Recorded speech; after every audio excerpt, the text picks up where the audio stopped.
রংপুরের ভাইরা কেমন আছেন আপনারা সবাই? আলহামদুলিল্লাহ, আল্লাহর রহমতে আমিও ভালো আছি। এবং ভালো না থেকে যাব কোথায়? যেখানে হাজার হাজার যুবকের ভালোবাসা পাই সেখানে তো ভালো না থেকে থাকা যায় না। তবে আমি এতটুকু বলতে চাই, আমার অডিয়েন্স যেহেতু 90% বেশি যুবক ভাইরা এসেছে, তো আজকের মোস্ট অফ দ্য টাইম আমরা যুবকদেরকে নিয়ে বেশি কথা বলবো আজকে ইনশাআল্লাহ। তো তোমরা যারা ডানের যুবকেরা আছো, এখানে হাজার হাজার যুবক এসেছো, তো যুবক ভাইদের আজকের এই মাহফিলে যারা যারা আসছেন, আপনাদের বউ আছে কার কার? দেখি একটু হাত তোলেন তো দেখি। আছে আছে, বহুত হি কম। আচ্ছা, হাত নামান। এবার দেখবেন খেলা কাকে বলে। এবার যাদের বউ কেউ নাই, সিঙ্গেল পার্টিরা দেখি হাত তোলে একটু সবাই। সবাই বউ নাই সবার? Sure sure sure 100% confirm? আয় হায়, আল্লাহ সবাইকে দিনদার নেককার বউ দিদিক সকলে পড়া আমিন। এই যারা আমিন কয় না একটাও বউ পাবে না এরা। মন খুলে সকলেই পড়া আমিন। দিনদার নেককার বউ আল্লাহর কাছে চাওয়ার দরকারটা যুবক ভাইয়েরা আছে না নাই? তবে এইটা মাথায় রাখবা, তুমি বিয়ের আগে 3টা প্রেম করবা, তোমার বউ 10টা প্রেম করে তোমার বাসায় আসবে।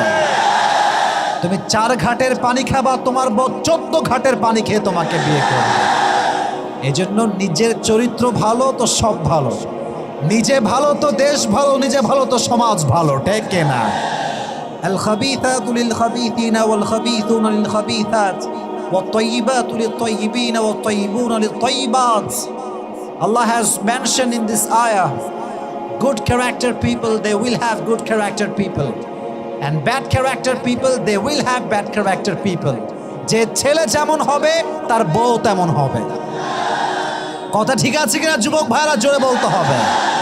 এজন্য আমরা প্রথমেই মাথায় রাখি এইটা, ভালো জীবন সঙ্গিনী পেতে চাইলে নিজেকে আমরা পবিত্র রাখবো। রাজি আছেন তো ইনশাআল্লাহ? আল্লাহ আমাদের যুবক ভাইদেরকে তৌফিক দান করুন, সকলে পড়া আমিন। আর যাদের বউ আছে, বউর একটু ভালোবাসেন আপনারা।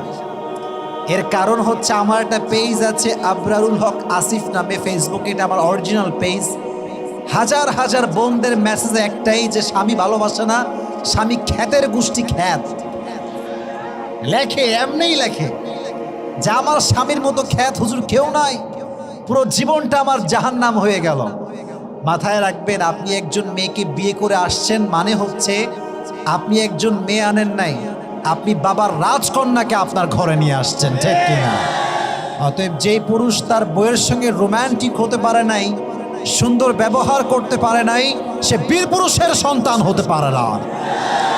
আল্লাহ প্রত্যেকটা বিবাহিত যুবককে তার বউকে যথার্থ মূল্যায়ন করার তৌফিক দান করুন, সকলে পড়া আমিন।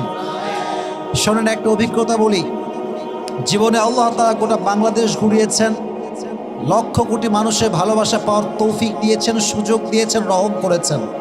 তবে একটা বিষয় খুব ভালো করে বুঝে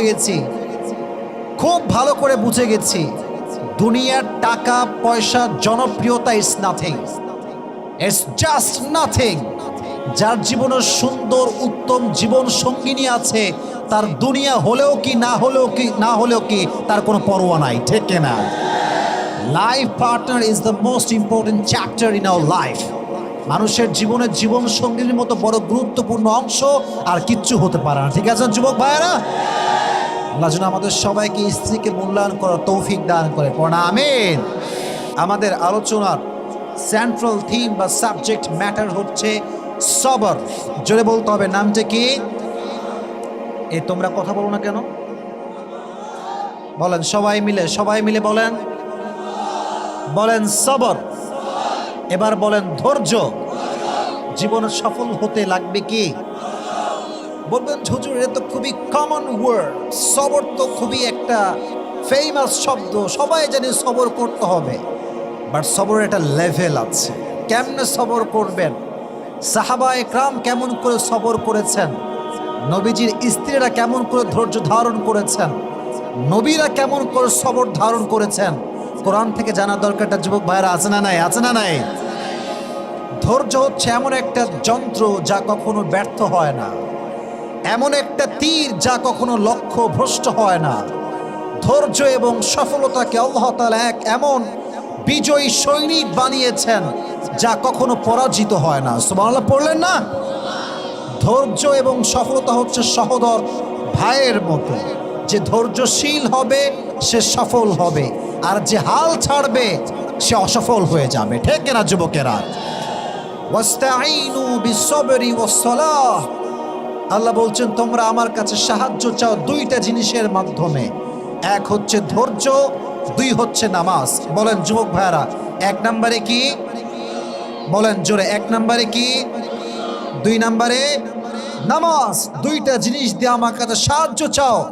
তোমার সাহায্য চাওয়ার সঙ্গে সঙ্গে আমি আল্লাহর গায়েবী সাহায্য তোমার কাছে পৌঁছে যাবে। সুবহানাল্লাহ পড়েন। দিস ইজ দ্য সবর। এটা হচ্ছে ধৈর্য। সাহাবায়ে কেরামদের মাঝে কেমন ধৈর্য ছিল, নবীদের মাঝে কেমন ধৈর্য ছিল, কোরআন থেকে কিছু এক্সাম্পল আমরা জেনে নেব। আচ্ছা, এই বর্তমান সমাজে এমন কিছু লোক আছে না যে যখনই বলবেন ভাই কেমন আছেন, আর বললেন না ভাই জীবনটা তামা তামা হয়ে গেল। বলে না বলে না বলে না বলে না? অনেক যুবক, কিরে বিয়ে হইল তোর? বিয়ে হয় না কেন? বলে কিসের বিয়ে মিয়া, ছাগা খেয়ে বেকা হয়ে গেছে। আমাদের কথার মাঝে কেমন যেন সবরের পরিচয়টা নাই। সবের যে হবে, ধৈর্যশীল যে হবে, যখনই তার সঙ্গে কেউ বলবে ভাই হাউ আর ইউ, কেমন আছেন, তার কোনো কথা ছাড়া সে প্রথমে বলবে আলহামদুলিল্লাহ। বলেন সবাই আলহামদুলিল্লাহ। কেউ যদি বলে তুমি কেমন আছো, ভাই আলহামদুলিল্লাহ অনেক ভালো আছি, এই যে বলবেন আমি ভালো আছি, আল্লাহ এতটা খুশি হয় বান্দার এই শুকরিয়ার কারণে যে আল্লাহ বান্দার সমস্ত দুঃখ কষ্টকে হালকা করে দেয়। সুবহানাল্লাহ পড়েন আপনার যুবক ভাইরা, সবাই সুবহানাল্লাহ পড়েন। এবার আসেন অসুখে কেমন করে ধৈর্য ধারণ করবেন তার জ্বলন্ত প্রমাণ হচ্ছে আইয়ুব আলাইহিস সালাতু ওয়াস সালাম। ওয়া আইয়ুবা ইয নাদা রাব্বাহু আন্নী মাসসানি আয-যুররু ওয়া আনতা আরহামুর রাহিমিন। যখন আইয়ুবকে একটি রোগে ধরে বসলো, এদিকে তাকান আমার বডির দিকে, আইয়ুবের পা থেকে পচন শুরু হয়েছে, পা পচে গেছে, পেট পচে গেছে, অবস্থা খুবই খারাপ। এমন করে আসতে আসতে যখন জবান পর্যন্ত আসছে, আইয়ুব বলছে আল্লাহ সব নষ্ট হোক আমি রাজি আছি, বাট যে জবান দিয়ে তোমার জিকির করি এই জবান নষ্ট হলে আমি চুপ থাকতে পারবো না। সুবহানাল্লাহ পড়লেন না? তবে ধৈর্য কাকে বলে? তিনি কোনো অভিযোগ করেন নাই যে আল্লাহ তুমি কি মানুষ পাইলে না, আমার মতো নবীকে তুমি এই রোগ দিয়েছো। তিনি বলেন নাই, তিনি বলেছেন ওয়াইয়ুবা إذ نادى ربه أني مسني الضر وأنت أرحم الراحمين। আইয়ুব আলাইহিস সালাতু ওয়াস সালাম বলছে আল্লাহ আমি তো রোগাক্রান্ত হয়ে গিয়েছি, আমি তো বিপদগ্রস্ত হয়ে গিয়েছি, এবং তুমি সবচাইতে দয়াময়। আওয়াজ দিয়ে বলেন তো তিনি কে? কথার ধরন দেখেন যে আল্লাহ আমি তো বিপদগ্রস্ত আর তুমি তো দয়াময়। এর অর্থ হচ্ছে আল্লাহ তোমার মতো দয়াময় সত্তা আমার মতো বান্দায় কষ্টে রাখতে পারে না। সুবহানাল্লাহ পড়লেন না? فاستجبنا له فكشفنا ما به من ضر وآتيناه أهله ومثلهم معهم رحمة من عندنا وذكرى للعابدين। আইয়ুব আলাইহিস সালাতু ওয়াস সালাম দোয়া করার সঙ্গে সঙ্গে আল্লাহ তাকে পরিপূর্ণ শিফায়ে আজরা কামেলা দান করলেন।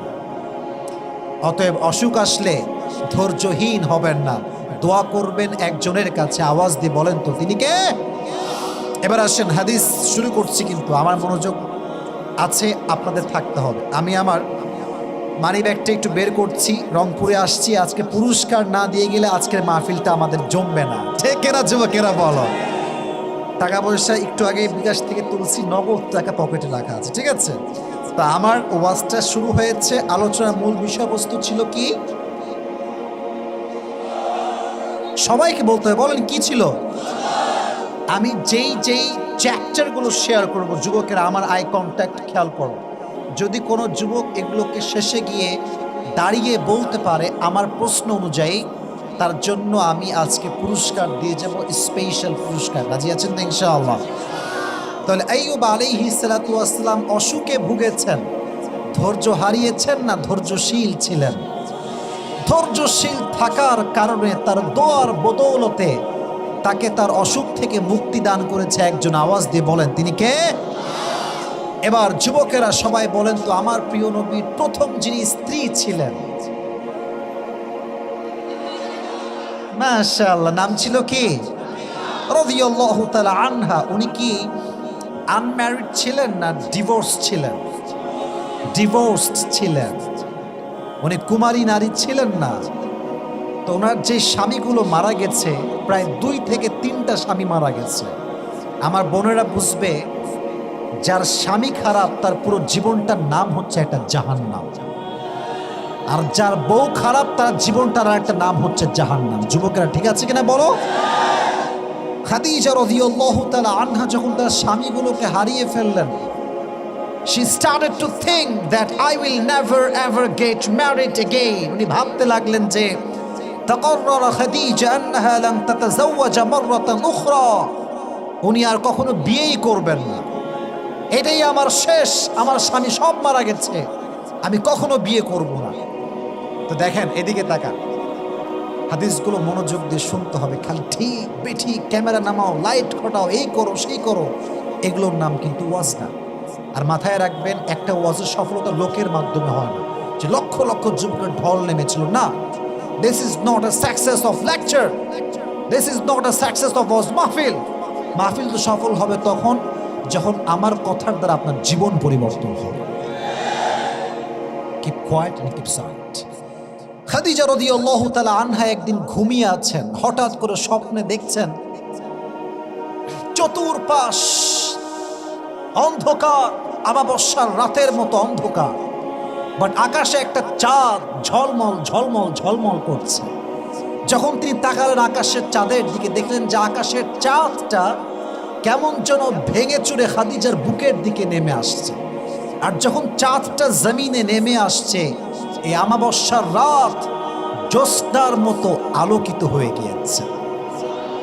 সুবহানাল্লাহ। তো আসতে পড়লেন, জোরে সুবহানাল্লাহ পড়লেন না? স্বপ্ন দেখার সঙ্গে সঙ্গে খাদিজা রাদিয়াল্লাহু তাআলা আনহার ঘুম ভেঙে গিয়েছে।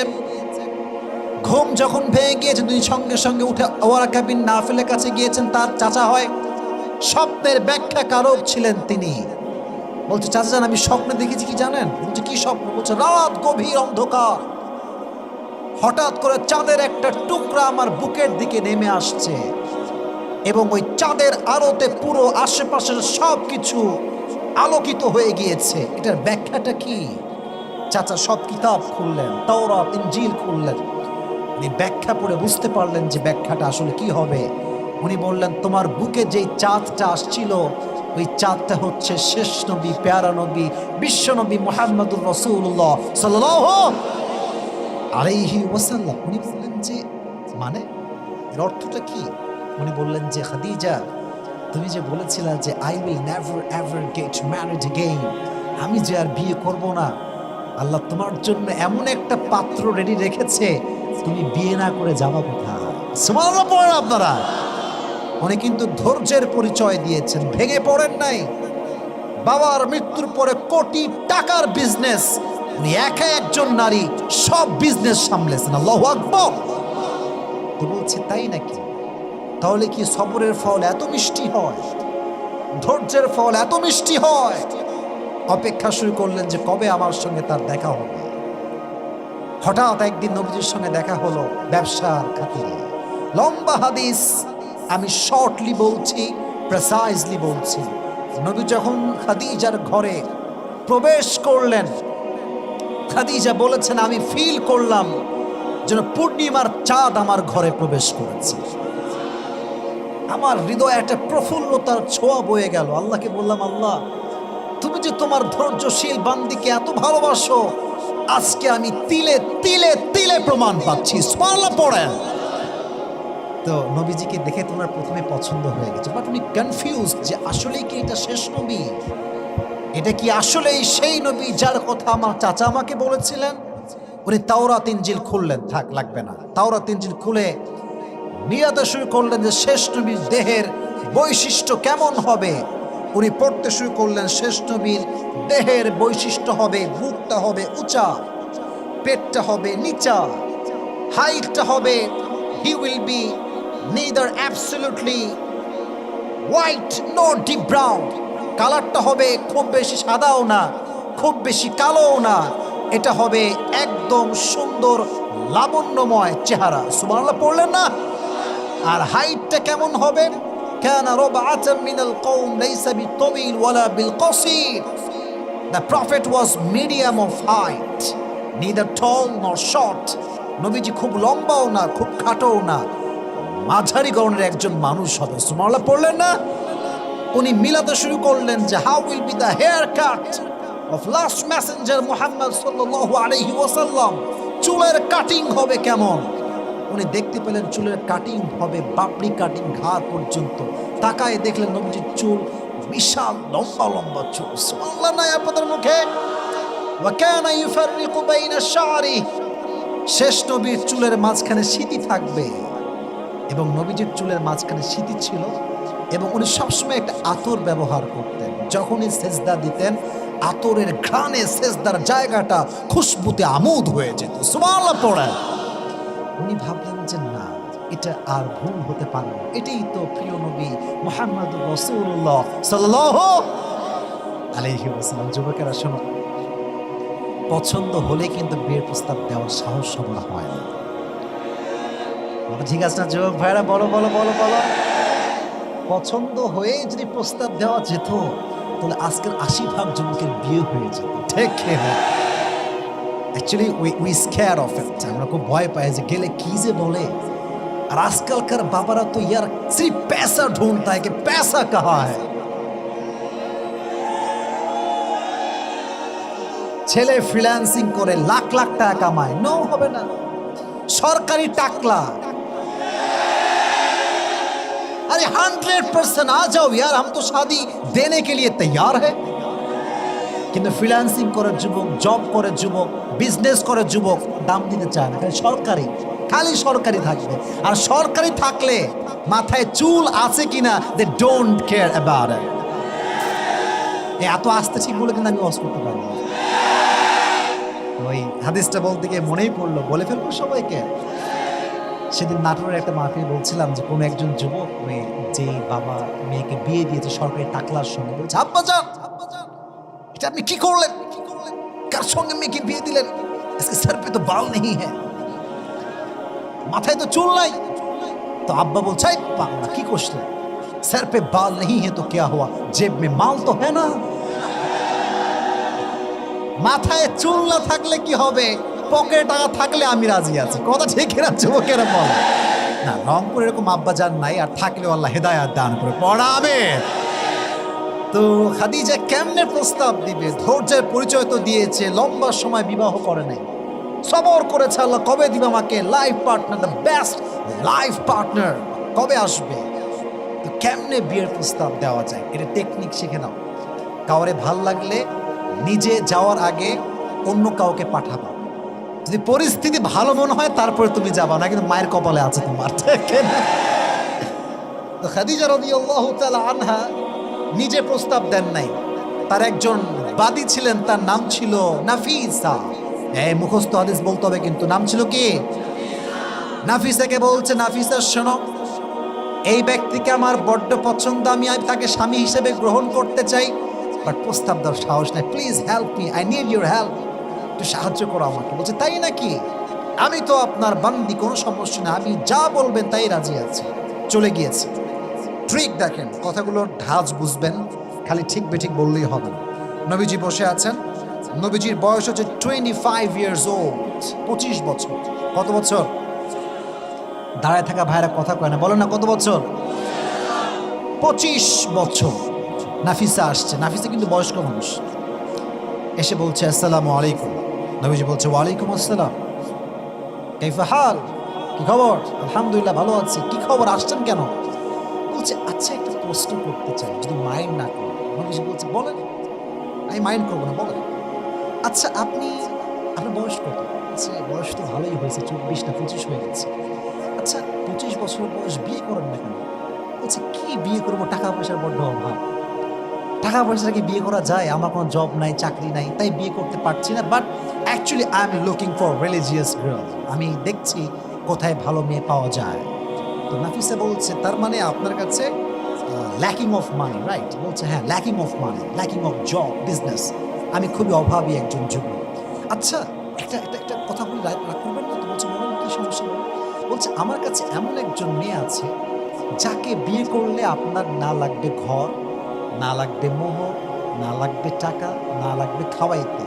আপনি তারে বিয়ে করবেন, তারে কিছু দেওয়া তো লাগবে না, লাগবেই না, বরং সেই আপনাকে সব কিছু দিয়ে দিবে। না, সুবহানাল্লাহটা জোরে সোরে হয় নাই। নবীজি, হি ওয়াজ জাস্ট শকড। কি এরকম মেয়ে কি এই যুগে পাওয়া যাবে? আদৌ কি পসিবল এটা? বলছে অবশ্যই পসিবল। বলছে মাসমুহা, তার নামটা কি? বলছে তার নাম হচ্ছে বিবি খাদিজা। সুবহানাল্লাহ পড়েন। সত্য কথা হচ্ছে নবীজি প্রথম দেখায় খাদিজাকে পছন্দ করেছেন। তো আগে থেকে হৃদয়ে একটা জায়গা আছে। উনি বললেন তাই নাকি? আমি তো আগেই রাজি, তবে একটা কাজ আছে, আমার একজন রিলেটিভ আছেন, তার নাম হচ্ছে আমার চাচা আবু তালেব। নামটা কি? ওনাকে ছাড়া আসলে আমি বিয়েটা করতে পারবো না। তো ঠিক আছে, তাই হবে, নিয়ে আসেন চাচাকে। চাচাকে নিয়ে আসা হলো, ডিল ফাইনাল হয়ে গেল, বিয়ের দিন তারিখ ধার্য হয়ে গেল। নবীজি কি দিবে মোহর হিসেবে? কিচ্ছু নাই। আবু তালেব 20টা উট নিয়ে আসলো। বলছে ইয়া খাদিজা, তোমাকে দেওয়ার মতো কোনো কিছু আমাদের কাছে নাই। You are the richest girl in Medina. তোমার মতো ধনাঢ্য নারী এ তল্লাটে কেউ নয়। 20টা উট দিলাম, যাও। খাদিজা 20টা উট নিয়েছেন, বাট বিয়ের পরে ওই 20টা উট মানুষের ওয়ালিমা হিসেবে আবার জবাই করে দিয়েছেন। সুবহানাল্লাহ পড়েন। বিয়ে হয়ে গেল। বাসর রাত যখন হলো, রাতের বেলা নবীজি এসেছেন ঘরে। খাদিজা বলছে ইয়া রাসূলুল্লাহ, ইয়া হাবিবাল্লাহ। যদিও বা তখন নবীজি নবুয়ত পান নাই, বাট ডেকেছেন ইয়া মুহাম্মদ, বা নবীকে ডেকেছেন। বলছেন যে শোনেন, আমি যে ধৈর্যশীল ছিলাম, সবর ছিলাম, এই একটা ধৈর্যের গুণের বিনিময়ে আল্লাহ আপনার মতো মানুষকে আমার জীবন সঙ্গী হিসেবে পাঠিয়ে দিয়েছেন। যুবক, তোমরা খুবই ডিপ্রেসড, কবে বিয়ে হবে, পাই না কেন রে? আরে বেটা, ধৈর্যশীল হতে হবে। এমন একটা ভাগ্যে তোমার জুটবে যে তোমার ভাগ্যে তোমার বন্ধুরা আশেপাশেও নাই। ঠিক কিনা যুবকেরা বল? ধৈর্যশীল হও। তোমার যে বন্ধুর বউটো আছে বলে কিরে তোর তো জীবনে বিয়ে হবে না রে, তুমি বললো বেড়া তুই খালি একটু থাম, এমন একটা বিয়ে করবো তুই আশেপাশে ভিড়ার সাহস পাবি না। ঠিক কিনা যুবকেরা? You must have to be patient. ধৈর্যশীল হবে যে তাকে উত্তম জীবন সঙ্গী দান করবে একজন। আওয়াজ দিয়ে বলেন তো তিনি কে? এবার আসেন, অভাবের ক্ষেত্রে কেমন করে ধৈর্যশীল হবেন এটার জন্য প্রশ্ন করতে হবে। বলেন তো, নবীজির একজন মাত্র কলিজার টুকরা মেয়ে ছিল যার দ্বারা নবীজির বংশ বিস্তার পেয়েছে। রাইট রাইট রাইট, নাম বলেন। ফাতেমা রাদিয়াল্লাহু তাআলা আনহা, তার দুটি সন্তান ছিল। তার নাম ছিল কি? হাসান এবং হোসেন। এবার বলেন, হাসান এবং হোসেনের আব্বার নাম ছিল কি? সর্বনাশ। মারহাবা বলেন আপনারা সবাই। অডিয়েন্স দেখছেন আমার সব কাট টু কাট জবাব দিচ্ছে। এরকম অডিয়েন্স থাকলেই তো ওয়াজ করে মজা পাওয়া যায়। ঠিক কিনা যুবকেরা বলো? দেখেন অভাবে ধৈর্যশীল কেমন করে হবে। এবং আমি এই ওয়াজটা এই জন্য করছি, হাজার হাজার যুবক আজকে রংপুরের মাটিতে আমরা এসেছি। Maximum people we are from middle class family. আমরা মধ্যবিত্ত পরিবারের সন্তান।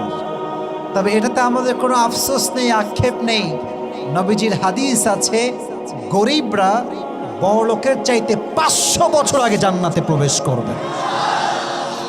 আর you happy? Are you happy?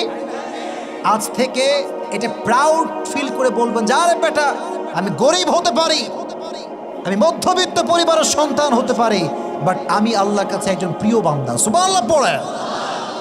তো একদিন আলী রাদিয়াল্লাহু তাআলা আনহু এবং ফাতেমার ঘরে এত অভাব দেখা দিল, 3 দিন যাবত কোনো রান্না নাই। এবার আলী রাদিয়াল্লাহু তাআলা আনহু বড্ড ক্ষুধার্ত হয়ে গেলেন। ডাক দিয়ে বললেন, ইয়া ফাতেমা, তো আব্বার কাছে যাও, গিয়ে কিছু চেয়ে নিয়ে আসো আমার জন্য। আব্বার কাছে যাও, আমার জন্য কিছু খাবার চেয়ে নিয়ে আসো। ফাতেমা রাদিয়াল্লাহু তাআলা আনহা বাধ্য হয়ে বের হয়ে গেলেন, বাবার কাছে গেলেন। ডাক দিয়ে বলছেন, আব্বা জান, ইয়া রাসূলুল্লাহ, ইয়া হাবিবাল্লাহ, 3 দিন যাবৎ বাসায় কোনো রান্না নাই, আমাদের কিছু দান করেন। এবার নবীজি ধৈর্যের পরীক্ষা নেওয়া শুরু করছেন। বলছে, ইয়া ফাতেমা, এই তোমরা কই যাও? বসো, এখানে বসো, কোনো বিশৃঙ্খলা করবে না, খবরদার। বলছে, ইয়া ফাতেমা, শোনো, আমার কাছে 5টা দোয়া আছে আর 5টা বকরি আছে। Which one you wanna take? তুমি কোনটা নিবা? ধৈর্যের পরীক্ষা। ফাতেমা বলছে, আব্বাজান, আমার 5টা বকরি লাগবে না, আমাকে 5টা দোয়া শিখাই দিলেই আমি খুশি। যারা সুবহানাল্লাহ পড়লেন না, তা দোয়াগুলো আপনারাও পাঠ করেন, সকলেই বলেন, ইয়া আউয়ালাল আউয়ালিন। না, এটা আসতে হয়ে গেছে। ইয়া আউয়ালাল আউয়ালিন, ইয়া আখিরাল আখিরিন, ইয়া যাল কুওয়াতিল মাতিন, ইয়া রাহিমাল মাসাকিন। এবার জোরে সোরে সকলেই পড়েন, ইয়া আরহামার রাহিমিন। এই 5টা শব্দের দোয়া যে ব্যক্তি অভাবে পাঠ করবে, তার দোয়ার বিনিময়ে আল্লাহ থেকে সমস্ত অভাব থেকে মুক্তি দান করবেন। এই দোয়াটা বারবার পাঠ করবেন। তো তখন ফাতেমা রাদিয়াল্লাহু তাআলা আনহা বাসায় ফিরে আসছেন। ওইদিকে আলী রাদিয়াল্লাহু তাআলা আনহু অপেক্ষা করছেন, ফাতেমা কখন আমার জন্য খাবার নিয়ে আসবে। ফাতেমা রাদিয়াল্লাহু তাআলা আনহা যখন বাসায় আসছেন, হাতটা ফাঁকা, হাতে কোনো খাবার নাই, চাল নাই, ডাল নাই। আলী রাদিয়াল্লাহু তাআলা আনহু খেপে গেছেন, ফাতেমা আইনা তাআম, খাবার কোথায়? তোমার তো হাত ফাঁকা। বলছে, আলী ভালো করে খেয়াল করো, আমার হাত ভরা। হাত ভরা মানে? ভালো করে ব্যাখ্যা করো। বলছে, আলী, যাহাবতু লিদ-দুনিয়া ওয়া জিতু বিল আখিরা। আমি তো আমার আব্বাদের কাছে দুনিয়া চাওয়ার জন্য গিয়েছিলাম, আমার আব্বা পুরো হাত ভরে আমাকে আখিরাত দিয়ে ফেরত পাঠিয়ে দিয়েছে। গিয়েছিলাম দুনিয়া চাওয়ার জন্য, আমার আব্বা যেন আমাকে আখিরাত দিয়ে পাঠিয়ে দিয়েছেন। এবার আলী রাদিয়াল্লাহু তাআলা আনহু নিজেই গেছেন নবীজির কাছে, ইয়া রাসূলুল্লাহ, অনেক অভাব, কিছু দেন আমাদের সবাইকে। এবার নবীজি জামাইকে পরীক্ষা শুরু করছেন, জামাইকে ধৈর্যের পরীক্ষা। বলছে, জামাই, 5000 বকরি আছে আর 5টা দোয়া আছে, কোনটা নিবা? জামাই তো বুঝে গেছে আমার আব্বাজান, শ্বশুর আব্বাজান সবরের পরীক্ষা নিচ্ছে। উনি বলছেন, আব্বাজান, 5000 বকরি লাগবে না, 5টা দোয়া শিখাই দিলে আমি খুশি হয়ে যাব। ধৈর্যের সঙ্গে ফিরে আসছেন। নবীজি সুসংবাদ দিয়েছেন, আমার জামাই আলী আমার সঙ্গে জান্নাতে একসঙ্গে আমার সঙ্গে দাঁড়িয়ে যাবে, আমার সঙ্গে থাকবে, আমার সঙ্গে থাকবে। তাহলে বোঝা গেল অভাব আসলে ধৈর্যশীল হওয়ার দরকারটা যুবক ভাইয়েরা আছে না নাই? আছে না নাই? আর যদি অভাব আসে, 5টা বাক্য বেশি বেশি পড়বেন। ইয়া আউয়ালাল আউয়ালিন, ইয়া আখিরাল আখিরিন, ইয়া যাল কুওয়াতিল মাতিন, ইয়া রাহিমাল মাসাকিন, ইয়া আরহামার রাহিমিন। এই 5টা বাক্য বেশি বেশি পাঠ করলে আপনার অভাব দূর করে দিবে একজন দিনীকে। তাহলে অভাব আসলে আমরা অভিযোগ করবো না, জানলা তোমায় গরিব কেন বানালা? গরিব হয়ে আমি খুশি হলাম এই জন্য যে কিয়ামতের দিন আমার হিসাব সহজ হয়ে যাবে। ঠিক কেনা যুবকেরা বলো? এবার আসেন, মাঝে মাঝে আমাদের জীবনে এমন হয় না যে মানুষ আমাদেরকে মিথ্যা অপবাদ দেয়? দেয় না, দেয় না, দেয় না, দেয় না, দেয় না? দেখবেন মিথ্যা অপবাদ এত খারাপ, এত খারাপ।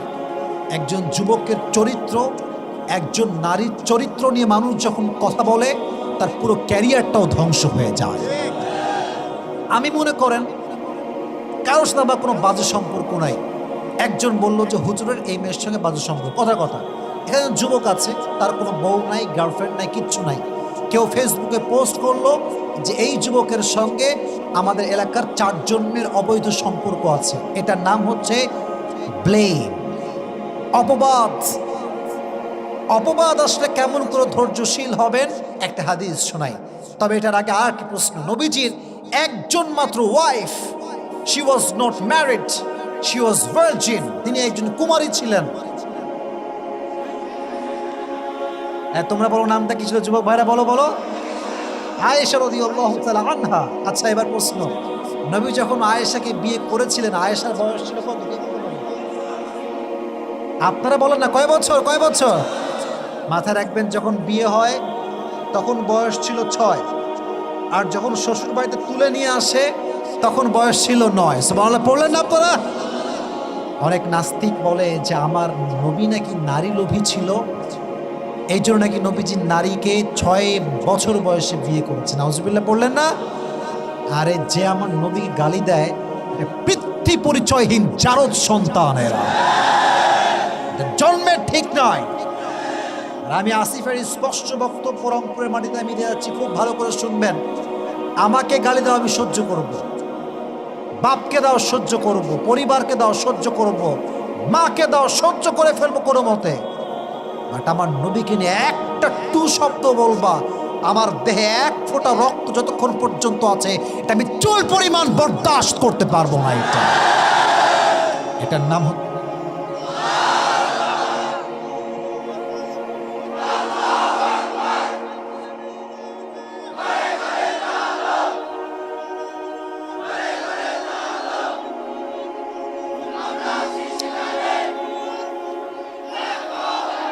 আমাদের স্পষ্ট কথা, আমাদের স্পষ্ট কথা, নবীকে আমরা ভালোবাসি। নবীকে কেউ কটাক্ষ করে ও নাস্তিক বাজে কথা বলবে আর মুসলমান ঘরের সন্তান আমরা চুপ থাকবো, এটা কোশ্চিন কালও সম্ভব হতে পারে না।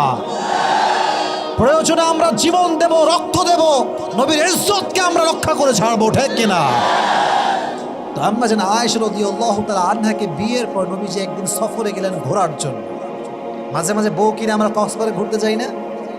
এত সুবিধা হয়ে গেছে, এখন তো ট্রেন চালু হয়ে গেছে যুবকেরা, এখন প্লেন আছে, রাজশাহী থেকেও প্লেন আছে, আবার ঢাকার থেকে কক্সবাজার সোজা ট্রেনে আপনি যাবেন, একদম পুরা কক্সবাজার আপনাকে নিয়ে চলে যাবে। তো মাঝে মাঝে বউ কিনে ঘুরবেন। স্বামীরা আজকাল এমন খ্যাত, কিচ্ছু বোঝে না। আর এমন অনেক স্বামী আছে সারা জীবনে বউকে একবার আই লাভ ইউ বলে নাই। এরকম স্বামী আছে না নাই? আছে না নাই? নবীজি আয়েশাকে নিয়ে মাঝে মাঝে ঘুরতেন। তবে এটা একটা সিস্টেম ছিল, লটারি সিস্টেম। রংপুরের ভাইয়ারা কি সিস্টেম? লটারি। একটা এরকম বাটি থাকতো, সব বিবির নাম রাখা হতো, 1 2 3 4 করে নাম রাখা হতো। তো যার নামটা উঠতো নবীজি তাকে নিয়ে ঘুরতে যেতেন। তো সেই মাসে যার নাম আসছে তিনি হচ্ছেন আয়েশা। সুবহানাল্লাহ পড়লেন আপনারা সবাই? সবরের মেসেজটা কোথায় আমি দিচ্ছি? আয়েশাকে নিয়ে ঘুরতে যাওয়ার পর যখন কাম ব্যাক করবেন, আয়েশা রাদিয়াল্লাহু তাআলা আনহা প্রকৃতির ডাকে সাড়া দেওয়ার জন্য উট থেকে নামলেন। আগের যুগে এটাকে বলা হতো হাউদাজ, পালকি, পালকিতে চড়ে ঘোরা হতো। তো আয়েশা রাদিয়াল্লাহু তাআলা আনহা ছিলেন, she was slim, she was not a fat. তিনি একজন স্লিম বডির মানুষ ছিলেন। দেখবেন স্লিম বডির মানুষ যখন রিক্সায় ওঠে, রিক্সাওয়ালা বোঝে না যে পেছনে কেউ আছে কিনা। আর যখন একটা মোটু মার্কা লোক ওঠে, দুইজনের জায়গা ওই একাই খেয়ে ফেলে, ঠিক খেরা যুবকেরা। তো আয়েশা রাদিয়াল্লাহু তাআলা আনহা ছিলেন স্লিম। কেন বললাম একটু সামনে বুঝবেন, জান কেন এটা শেয়ার করলাম। তো যখন উনি প্রকৃতির দাগে সাড়া দেওয়ার জন্য নেমে গেছেন, ওই সাহাবীর দূরে গিয়েছে, ওইও প্রকৃতির দাগে সাড়া দেওয়ার জন্য গিয়েছে। তো যখন ফিরে আসছে, যেহেতু এটা উটের হাউদাজ, পালকি, পালকিতে কি নামানো থাকে? পর্দা। বলেন কি থাকে? ভেতরে কিছু সহজে দেখা যায় না। ওই সাহাবী ভেবেছে যে আয়েশা মনে হয় ঢুকে গিয়েছে, বসে পড়েছে। চিকন মানুষ তো বোঝা যায় না। তো সে উট নিয়ে চলে আসছে। এদিকে আয়েশা রাদিয়াল্লাহু তাআলা আনহা যখন কাম ব্যাক করেছেন, দেখছেন উট নাই। কিরে, উট গেল কোথায়? সাহাবী গেল কোথায়? মরুভূমির এরিয়া, কোথাও কেউ নয়। আয়েশা বুঝে গেলেন যে সে ভুল বুঝে চলে গেছে। এবার তিনি একটা চাদর বিছালেন, চাদর বিছিয়ে মুড়ি দিয়ে শুয়ে পড়লেন মরুভূমির মাঝে।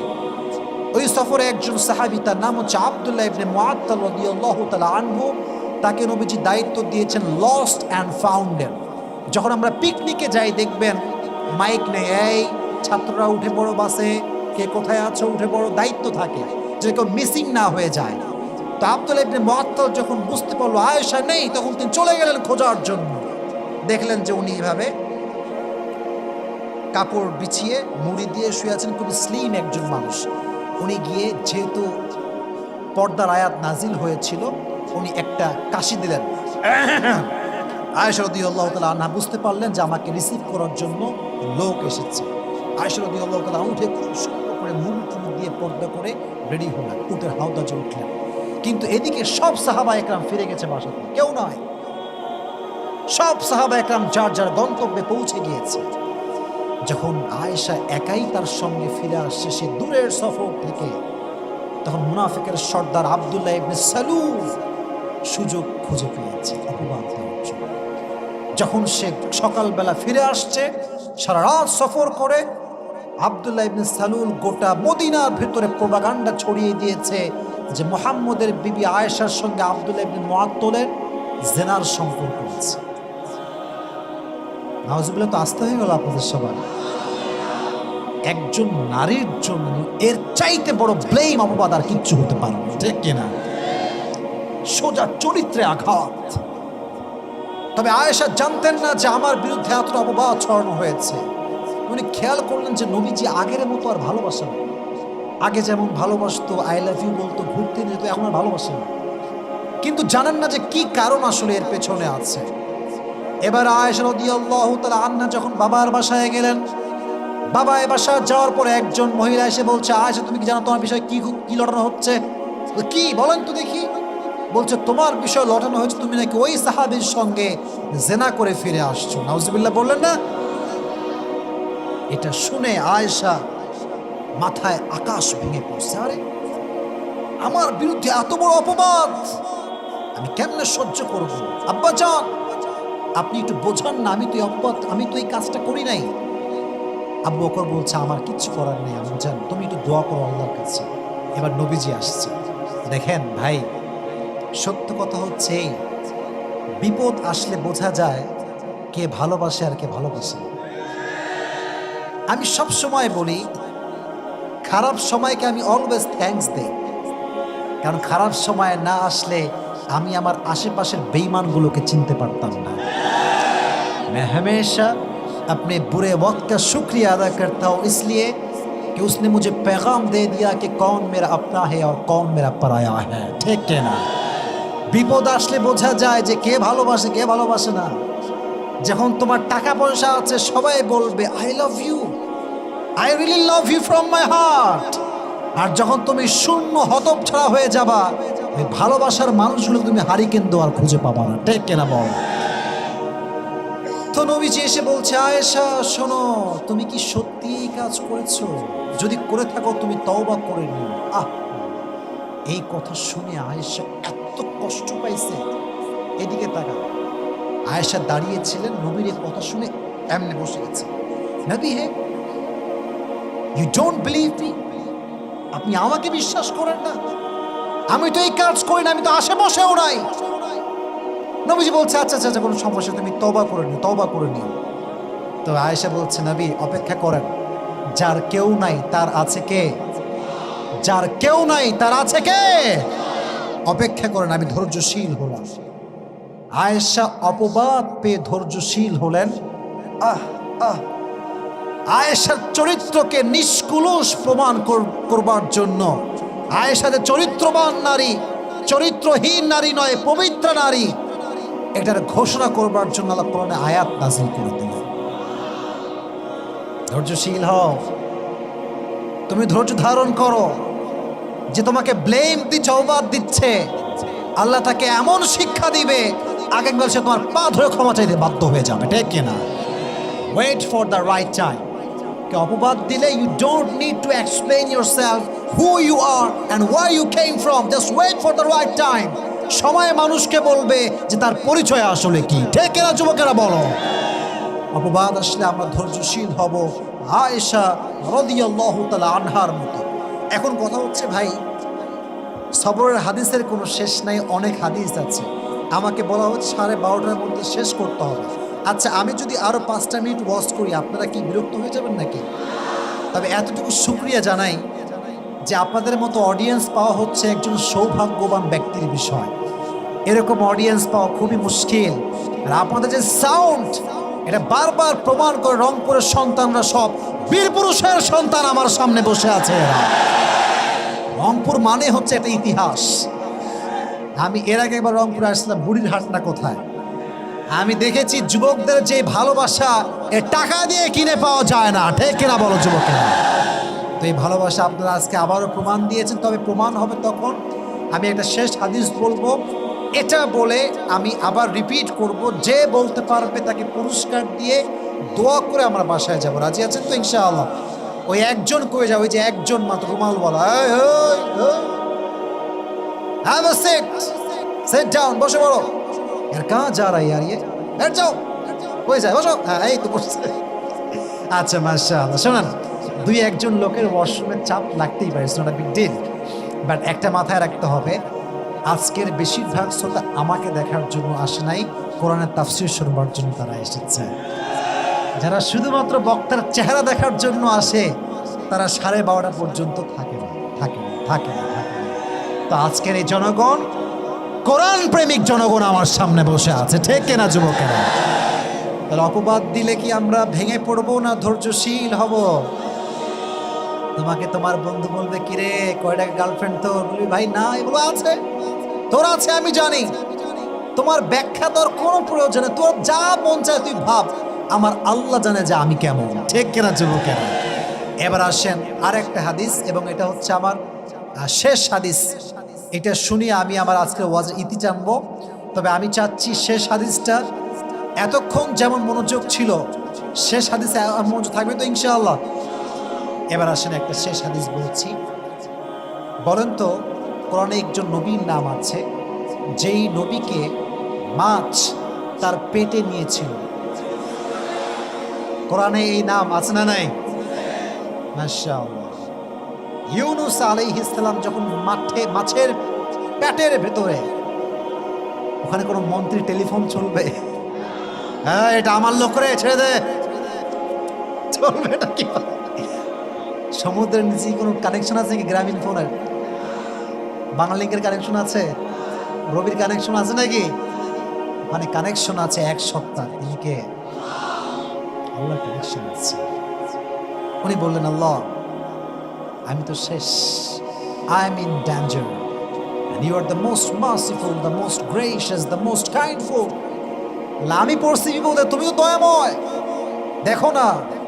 উনি দোয়া ইউনুস পাঠ করলেন, সবাই পড়েন লা ইলাহা, পড়েন না সবাই দোয়া ইউনুস, সবাই পড়েন লা ইলাহা ইল্লা আনতা সুবহানাকা ইন্নী কুনতু মিনাল যালিমিন। আল্লাহ রে বাঁচাও, আল্লাহ বাঁচাও, আমি শেষ, মাছের পেটে আমারে কেউ উদ্ধার করতে পারবে না। আল্লাহ বলছে, কেউ না পারলে আমি তো পারবো। মাছ দোয়া পাঠের সঙ্গে সঙ্গে ধৈর্য নিয়ে সে বসে আছে মাছের পেটে। এমন একটা বমি করেছে মাছটা জলের ভেতর থেকে, একটা বমিতে ইউনুস আলাইহিস সালাতু ওয়াস সালাম একদম মাটির উপরে এসে পড়ছে। সুবহানাল্লাহ পড়লেন না? এই যে ইউনুসকে মাছের পেট থেকে রক্ষা করেছেন ধৈর্যের কারণে একজন, তিনি কে? বলেন না, বলেন না, বলেন না। বিপদে আপদে দোয়া ইউনুস বেশি বেশি পাঠ করবেন, দেখবেন আপনার সমস্ত বিপদ আল্লাহ হালকা করে দেবে। রাজি আছেন তো ইনশাআল্লাহ? তাহলে আজকের ওয়াজের সারাংশ, summary of the lecture is, in every kind of situation you must have to be patient.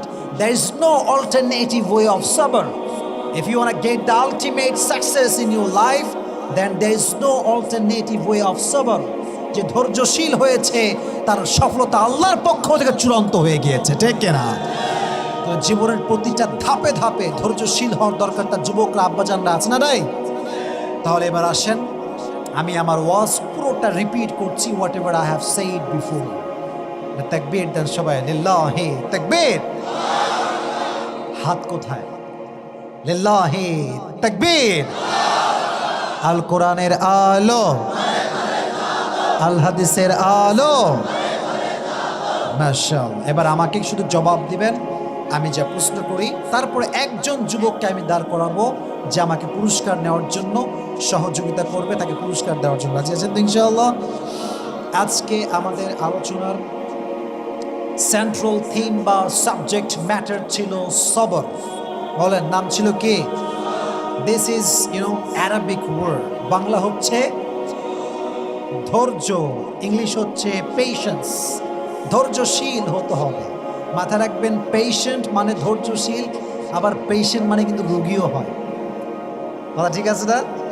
বলবেন যে হুজুর দুইটা শব্দের অর্থ একই হচ্ছে, পেশেন্ট মানেও রোগী, পেশেন্ট মানে আবার ধৈর্যশীল।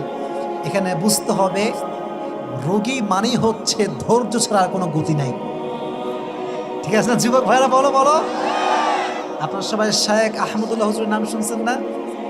সেদিন তিনি বললেন যে আমি মেডিকেলে ছিলাম, আমার একটা অপারেশন হবে, তো আমি খুব টেনশন যে মনে হয় আমি আর বাঁচবই না, সব ডাক্তার আমাকে ঘিরে আছে। তো একজন নার্স আসছে, বলছে যে হুজুরের কি হয়েছে? তো আরেকজন নার্স বলছে হুজুরের এই রোগটা হয়েছে। তো বলছে কি এই রোগ? এটা কোনো রোগ হইল? এত ভয় পাচ্ছে আমার লোকটা। তো শায়েখ আহমদ এটা শুনে এত লজ্জা পাইছে যে আমি এত ভয় পাচ্ছি আর এ কয় কোনো রোগই না। বলছে আমাকে চিকিৎসা করে যেই পরিমাণ তারা সুস্থ করতে পারে নাই, একটা কথায় আমি তার চেয়ে বেশি সুস্থ হয়ে গেছি। তার মানে কি জানেন? রোগী যে হবে তার ডিপ্রেসড হওয়া যাবে না, হতাশ হওয়া যাবে না। যত সহজে নিবেন জীবন তত সহজ হয়ে যাবে, আর যত কঠিন করবেন জীবন তত বেশি কঠিন হয়ে যাবে। ঠিক কেনা চোখেরা? তা আমাদের আলোচনার মূল বিষয়বস্তু ছিল কি?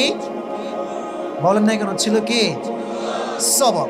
আমি প্রথমে বলেছিলাম সবরের ক্ষেত্রে আইয়ুব আলাইহিস সালাতু ওয়াস সালামের কথা, যে তিনি রোগী ছিলেন, শরীরে পচন ধরেছিল, যখন জবান পর্যন্ত আসছিল তখন কি তিনি চুপ ছিলেন না কথা বলেছিলেন?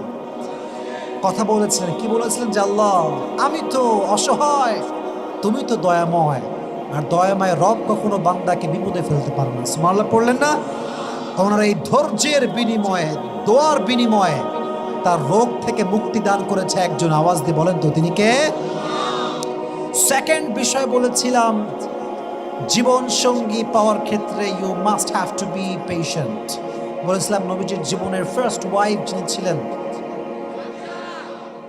বামে আওয়াজ খুবই কম, নাম ছিল কি? রাদিয়াল্লাহু তাআলা আনহা। আচ্ছা বলেন তো, খাদিজা যখন স্বামী মারা যায় উনি কি নিয়ত করেছিলেন? I will never ever get married again. This is my last and final marriage. শেষ। বাট উনি ধৈর্যশীল ছিলেন। ওনার ধৈর্যের জন্য পৃথিবীর শ্রেষ্ঠ মানবকে তার স্বামী হিসেবে গ্রহণ করাই দিয়েছে একজন। তিনি কে? সর্বশেষ নবীকে আল্লাহ স্বামী হিসেবে কবুল করেছে। সুবহানাল্লাহ পড়লেন না আপনারা সবাই? তারপরে বলেছিলাম যে অভাবে ধৈর্যশীল হওয়া দরকারটা যুবক ভাইরা আছে না নাই? নবীজির মেয়ের নাম ছিল কি? তার দুই সন্তানের নাম ছিল কি? তাদের বাবার নাম ছিল কি? একদিন অভাব আসলো। ফাতেমা রাদিয়াল্লাহু তাআলা আনহা বলেন, নবী হে আতিনি শাইআন, give me something, we don't have any kind of food, কিচ্ছু নাই, দেন কিছু। নবীজি বললেন 5টা বকরি আছে। আপনারা বলেন না 5টা বকরি আছে? 5টা। তো ফাতেমা বললেন যে আব্বা দোয়া লাগবে না, বকরি দেন। কি বলেছিলেন বলেন না কেন? দোয়াটা মুখস্থ করেন, সকলে বলেন ইয়া আউয়ালাল আউয়ালিন, ইয়া আখিরাল আখিরিন, ইয়া যাল কুওয়াতিল মাতিন, ইয়া রাহিমাল মাসাকিন, ইয়া আরহামার রাহিমিন। এই 5টা দোয়া যে পাঠ করবে আল্লাহ তার জীবনে কোনো অভাব রাখবে না। সুবহানাল্লাহ পড়েন। লাস্ট অ্যান্ড ফাইনাল হাদিস, এরপর আর কিচ্ছু বলবো না, আর লম্বা করবো না। অপবাদের ক্ষেত্রে অপবাদ দিলে ধৈর্যশীল হওয়ার দরকারটা যুবক ভাইরা আছে না নাই? নবীজির জীবনে একমাত্র wife, she was not married, she was virgin, she was single, তার নাম ছিল কি? আয়েশাকে যখন জিনার অপবাদ দেওয়া হয়েছিল উনি কি ভেঙে পড়েছিলেন না ধৈর্যশীল ছিলেন? ওনার সবরের জন্য কোন আয়াত নাজিল করেছে একজন। আওয়াজ দিয়ে বলেন তো তিনি কে? এই কয়টা বললেই হবে ইনশাআল্লাহ। তাহলে এবার ওই হলুদ গেঞ্জি কই যায় রে? ওই বাচ্চা, ওই বাচ্চা। আচ্ছা সমস্যা নাই, ওই বাচ্চার বাপ মনে কল দিছে। আচ্ছা বসে পড়ান। এবার আমি একজন যুবককে চাই, যেই যুবক বাঘের মতো, সিংহের মতো গর্জন দিয়ে দাঁড়ায় যাবে, হুজুর আমি আছি, পারবো ইনশাআল্লাহ। তুমি আছো, সামনে আছে, একটু এই সাইডে আসো। ভাই সবাইকে সুযোগ দেওয়া যাবে, মাইকটা দেন তো হুজুর, হুজুর মাইকটা দেন। রংপুরের ভাইরা তাকবীর দেন, লিল্লাহি তাকবীর। আমি আবারও বলছি, this is my last announcement. আমি দোয়া না করা পর্যন্ত, বসো বসো, এখন বসো, আমি দোয়া না করা পর্যন্ত আমি I will take just 5 minutes. এই 5 মিনিট আমি দোয়া করব, কিন্তু কোনো লোক ডান বাম হবে না। রাজি আছেন তো ইনশাআল্লাহ? যে যাবে ও লুঙ্গি টেনে ধরে ফেলে যাবে কোথায় আজকে দেখছি আমি। যুবক তুমি সালাম দাও। ওয়ালাইকুম আসসালাম। আচ্ছা আমি আমার মাথায় আছে, আমি বলতেছি, সমস্যা নেই। আচ্ছা শোনেন, যারা প্রতিনিধি আসছে, আচ্ছা প্রতিনিধি আসছে আমাদের এই মাহফিলে, যেহেতু দানের কথাই বলেছিলাম, যেহেতু আমি কালেকশন করি না, এটা ওনারা খুব ভালো করে জানেন, বাট যেহেতু কিছু লোক আছেন যারা আমাদের হাতে দিতে চাইলে খুশি হয় দিলে আর কি। তো যারা আছেন, কি নাম কি বলতে হবে নাকি ওনারা এখানে আছেন? যারা আছেন আমাকে দিতে পারেন, যে 5,000 10,000 টাকা দিবেন এমন যদি মান্যগণ্য ব্যক্তি থাকেন, আল্লাহর ওয়াস্তে হাত তোলেন ইনশাআল্লাহ। শরীফ ভাই অলরেডি 2,000 দিয়েছে, কই 2,000 টাকা কই? শরীফ ভাইয়ের 2,000 টাকা কম হয়ে গেছে। যাই হোক, যা দিয়েছে আল্লাহ এই দানকে কবুল করুন, সকলে পড়া আমিন। ওনার সন্তান হাফেজ হয়েছে, ওনার সন্তানকে আল্লাহ আলেম হিসেবে কবুল করুন, সকলে পড়লেন না আমিন। ওনার আব্বা প্রায় অনেক অসুস্থ, আল্লাহ যেন পরিপূর্ণ নেক হায়াত দান করে পড়া আমিন। এই যে ভাইজান আব্বাজান ওনায় আপনার মারা গেছে, গতকালকেই মারা গিয়েছে, আল্লাহ ভাইয়ের আব্বাজানকে জান্নাতুল ফেরদাউসের উঁচু মাকাম নসিব করুন, সকলে পড়া আমিন। যারা আছেন আর কে, উনি প্রতিনিধি সাহেব কোথায় আছে? প্রতিনিধি সাহেব কোথায়? উনি যদি দেন আমাকে বলেন না যে আমি এত দিব, 10,000 20,000, আমি নাম বলে দেবো, সমস্যা নাই। আমি নামও বলবো, দোয়া করব। আর এই যুবক সবগুলো আমাকে ভালোবাসে, একটাও যাবে না এখান থেকে, ঠিক না যুবকেরা বলো? যাবে না কেউ ইনশাআল্লাহ। যদি থাকে নাম বলেন, আমি আপনাদের জন্য ভালোবাসা থেকে নাম বলবো, দোয়া করব। কেউ আছে? আপনাদের মধ্যে কেউ নাই? ছি ছি ছি ছি ছি ছি ছি। আপনাদের মধ্যে কেউ না যে 5,000 দিবে, 10,000 দিবে এই মাদ্রাসার জন্য? কামাই করো না কেউ, তাই? আচ্ছা, যারা আছেন যদি থাকেন আমাকে নাম দিবেন, আমি নাম বলবো। তবে এই দায়িত্ব এখন না, এই দায়িত্ব হচ্ছে দ্বিতীয় বক্তা যখন থাকবে, আমাদের আসার আগে সব কালেকশন ঠিক করা উচিত। এই জন্য যে এই সময় এসে অনেকে ধৈর্যশীল হয় না, ধৈর্যহীন হয়ে যায়। আর এখন যদি রাত 1টা বেজে গিয়েছে, আমি হুজুরকে এতটুকুই বলবো, যদি এখন কেউ থাকেন আমাকে নাম দিবেন, নাম সহ আমি দোয়া করব। যা দিয়েছে আল্লাহ প্রত্যেকের দানকে কবুল করুন, সকলে পড়া আমিন। আর আশা করছি যে হাজার হাজার যুবকরা আসছে, ওই যে আপনার ব্যাগ নিয়ে গেছেন, এনাফ হবে ইনশাআল্লাহ। তবে যদি মাঝে কোনো অভাব থাকে, আল্লাহ গায়েবী খাজনা থেকে সমস্ত অভাবকে দূর করে দিন, সকলে পড়া আমিন। তো যুবক তুমি বলো যে আমাদের আজকের আলোচনার মূল বিষয়বস্তু ছিল কি? মারহাবা বলেন না আপনারা সবাই? একটু রিল্যাক্স হন, রিল্যাক্স রিল্যাক্স রিল্যাক্স। তুমি কি দেখো লিখে রাখছো? আচ্ছা সমস্যা নাই, ওয়াজ শুনেছো, এটা প্রমাণ করতে পারলে এনাফ। তো বলো, জীবনের প্রত্যেকটা ক্ষেত্রে কি দরকার? সবর দরকার। অসুখের সময় কি দরকার? সবর দরকার। আমি একজন নবীর নাম বলেছিলাম, যার অসুখ হয়েছিল, বড্ড অসুখ, তার নাম ছিল কি? আইয়ুব নবী। তো উনি কখন দোয়া করেছিলেন আল্লাহর কাছে? তো ওনার যখন জবানটা একদম অবস্থা খারাপ, তখন তিনি দোয়া করেছিলেন। দোয়ার বিনিময়ে কি ঘটেছিল? অসুস্থতা আল্লাহ শেফা দান করেছে। মারহাবা বলেন আপনারা সবাই। তুমি ভয় পাচ্ছ কেন? ভয়ের কোনো কারণ নাই। You have nothing to be scared, okay? কোনো ভয় নাই, আমি তোমার সাথে আছি। হ্যাঁ, ওকে ওকে ওকে। এবার বলো যে সংসারে যখন অভাব আসবে, তখন কোন গুণটা দরকার? সবর। বলো কি? সবর। তো বলো, আমি কোন মেয়ের কথা বলেছিলাম যিনি অভাবে সবর ধারণ করেছিলেন? ফাতেমা রাদিয়াল্লাহু তাআলা আনহা। যখন তিনি বাবার কাছে গিয়েছিলেন চাওয়ার জন্য, তখন কি ঘটেছিল বলো তো সবাইকে দেখি।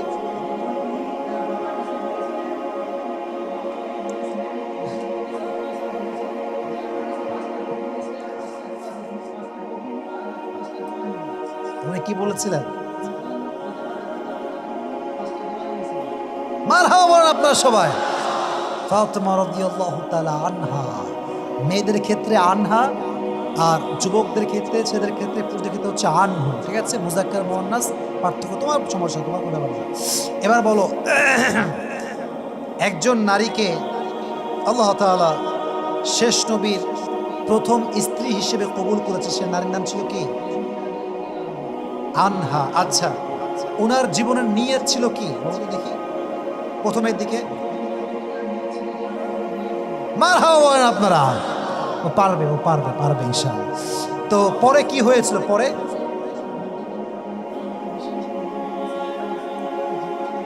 মারহাবা। তার মানে জীবন সঙ্গী পাওয়ার জন্য কি লাগবে বলেন না কেন আপনারা? ধৈর্য, সবর লাগবে। আচ্ছা, খুবই সহজ। একজন নারী যে নবীজির একমাত্র কুমারী স্ত্রী ছিলেন, তার নাম ছিল কি? আনহা। আচ্ছা, ওনার ব্যাপারে একটা হাদিস বলেছিলাম, কি বলে দেখি এটা, ওনাকে কি দেওয়া হয়েছিল?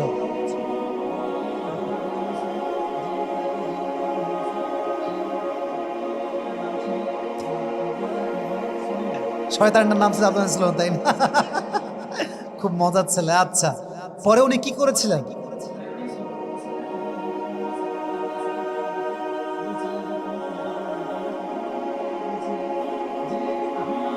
থাক, বুঝতে পারছি। মারহাবা। পরে আল্লাহ তাআলা আয়াত নাজিল করে আয়েশার চরিত্রকে নিষ্কুলুষ প্রমাণ করেছে। সুবহানাল্লাহ পড়লেন না? আচ্ছা আচ্ছা, আরেকজনের কথা বলেছিলাম যাকে মাছে গিলে ফেলেছিল, তার নাম ছিল কি? ইউনুস নবী। উনি কি দোয়া পাঠ করেছেন? দোয়া ইউনুসটা বলো দেখি। মারহাবা। দোয়াটা পড়তে পারছে, মাশাআল্লাহ। তাহলে জীবনের প্রত্যেকটা জায়গায়, অসুখে বিসুখে, সুখে দুঃখে, অভাবে অসুখে, বিপদে, পাশাপাশি যখন কেউ অপবাদ দিবে, ধৈর্যশীল হওয়া দরকারটা যুবক ভাইরা আছে না নাই? আছে না নাই? আল্লাহ সবাইকে ধৈর্যশীল বান্দা হিসেবে কবুল করুক, পড়া আমেন। তোমার পুরস্কার কনফার্ম, তুমি এ পাশ দিয়ে আসো, ওরা আসতে দেন। কেউ ওরা ধাক্কা দিবেন না, কেউ ধাক্কা দিবেন না, কেউ ধাক্কা দিবেন না। Let him come here. Okay, আসো, একটু জায়গা দাও, জায়গা জায়গা দেন, জায়গা দেন। এবারে তাকবীর দেন, লিল্লাহি তাকবীর। এবং আপনারাও ধৈর্যশীল হয়েছেন, ধৈর্যের পরিচয় দিয়েছেন। এখনই আমরা দোয়া করব। এই একজন কয়ে যায়, এই বসে বসে, আল্লাহ সেই যুবককে নেক হায়াত দান করুন, সকলে পড়া আমিন। আসো, তোমার নাম কি? রিয়াজ। এর নাম হচ্ছে রিয়াজ ইসলাম। এর মেধা অনেক ভালো, ঠিক আছে যুবক ভাইরা? এই মেধাকে বাজে কাজে লাগাবা না। আর এই টাকা দিলাম ফালতু এমবি টেমবি ভরে উল্টাপাল্টা কাজ করবা না। এটা দিয়ে দিনের কাজ করবা, এটা ভালো বই কিনবা। আল্লাহ যুবককে হেদায়াত দান করবো না, আমিন। বসো বসো বসো। হ্যাঁ, সেলফি পড়ে, ওই